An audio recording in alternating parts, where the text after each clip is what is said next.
நம்ம என்ன செலிப்ரேட் பண்ணிட்டு இருக்கோம்? Independence day. ரிபப்ளிக் டேவா? Independence day. கிளியரா இருக்கீங்களா? Yes miss. இந்த ரிபப்ளிக் டே மாதிரில தெரியுது? நோ. கிளியரா இருக்கீங்க? எஸ். சோ நம்ம இன்னைக்கு 18th இண்டிபெண்டன்ஸ் டே தான் நம்ம செலிப்ரேட் பண்ணிட்டு இருக்கோம்.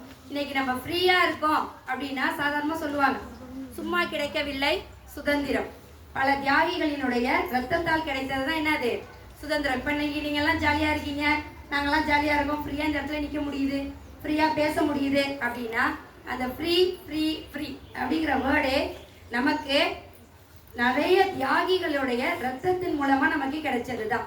சரியா? ஒரு கடைக்கு போறோம், ஃப்ரீயா கிடைக்குதா, அப்ப வாங்கிட்டு வந்துருவோம் அப்படின்னு தான் தோணும் இல்லையா? ஸோ அப்போ அந்த வேர்டு என்ன ஆயிடுச்சு அப்படின்னா எல்லாருக்கிட்டையுமே ரொம்ப பிரபலம் ஆயிடுச்சு. Free free free. சும்மா கிடைக்கவில்லை. நம்மளோட தாத்தாவோட தாத்தா, தாத்தாவோட தாத்தா அப்படி இருந்து அவங்கெல்லாம் என்ன பண்ணியிருக்காங்க அப்படின்னா நம்மளோட நாட்டினோட சுதந்திரத்திற்காக ரொம்ப போராடி இருக்காங்க. எங்களுக்கு சுதந்திரம் கொடுங்க அப்படின்னு சொல்லி இப்போ கேட்ட உடனே அவங்க என்ன பண்ணல, இந்தாங்க உங்களுக்கு சுதந்திரம்னு ஆங்கிலேயர்கள் தூக்கி கொடுக்கல.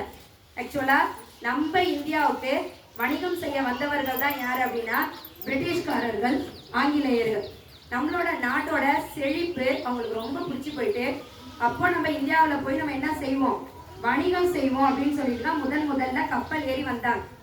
வந்து நம்ம நாட்டில் கொஞ்ச நாள் தங்குனாங்க, கொஞ்சம் மாதங்கள் இருந்தாங்க, சில ஆண்டுகள் இருந்தாங்க. சில ஆண்டுகள் கழித்து அவங்களோட மனசுல என்ன நினைப்பு வந்தது அப்படின்னா, என்ன எண்ணம் வந்ததுன்னா, இந்த நாடு ரொம்ப செழிப்பா இருக்கு, இந்த நாட்டை நம்ம கண்ட்ரோல் எடுத்துக்கணும்னு சொல்லி தான் என்ன பண்ண ஆரம்பிச்சாங்கன்னா கொஞ்சம் கொஞ்சமா நாட்டை கைப்பற்ற ஆரம்பிச்சாங்க. ஆங்கிலேயர்கள் வசம் சென்றது. நம்ம ஓனர்ஷிப்பா நம்மளோட நாடு அப்படின்னு இருந்தது போக நம்ம என்ன பண்ண ஆரம்பிச்சிட்டோம்னா நம்மளோட தாத்தாக்கள் எல்லாருமே, இந்தியர்கள் எல்லாரும் என்ன பண்ண ஆரம்பிச்சிட்டாங்கன்னா அடிமைகளா ஆக ஆரம்பிச்சிட்டாங்க. எதுக்குமே சுதந்திரம் கிடையாது. பேச போனா ஒரு அடி, ஏதாவது ஒரு சொல்ல போனா ஒரு அடி, உடனே ஜெயில பிடிச்சிடுறது, ஜெயில பிடிச்சி போட்டுடுறது. ஸோ அதெல்லாம் என்ன பண்ண ஆரம்பிச்சது, என்ன நினைப்புகள் கொடுக்க ஆரம்பிச்சது அப்படின்னா நம்ம நாடு திரும்ப நம்ம இந்தியர்களுக்கே வரணும் அப்படின்னு சொல்லி தான் போராட்டத்தெல்லாம் ஆரம்பிச்சாங்க. தலைவர்கள், எல்லா தலைவர்களோட பேரும் உனக்கு தெரியும். காந்தி, நேரு, நேதாஜி சுபாஷ் சந்திர போஸ், லால் பகதூர் சாஸ்திரி, அவங்கெல்லாம் இந்திய அளவில் இருந்தாலும் தமிழ்நாட்டு அளவுலையும் நிறைய தியாகிகள் போராட்டம் பண்ணாங்க. அதன் மூலியமாக தான் நமக்கு என்ன கிடைச்சிது, சுதந்திரம் கிடைச்சிது. ஸோ நீங்கள் எல்லாருமே காந்தியாவோ நேருவாவோ வளர என்னுடைய வாழ்த்துக்களை தெரிவிச்சுக்கிறேன். அது மட்டும் இல்லாமல் சுதந்திரம்னா சுதந்திர நாள் அன்னைக்கு மட்டும்தான் நம்ம என்ன பண்ணணும், கொண்டாடணும், தியாகிகளை நினைவு கூறணும் அப்படிங்கிறது கிடையாது.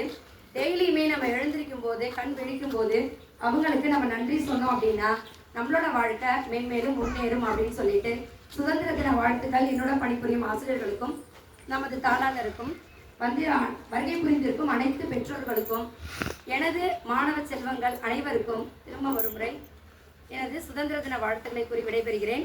நன்றி, வணக்கம்.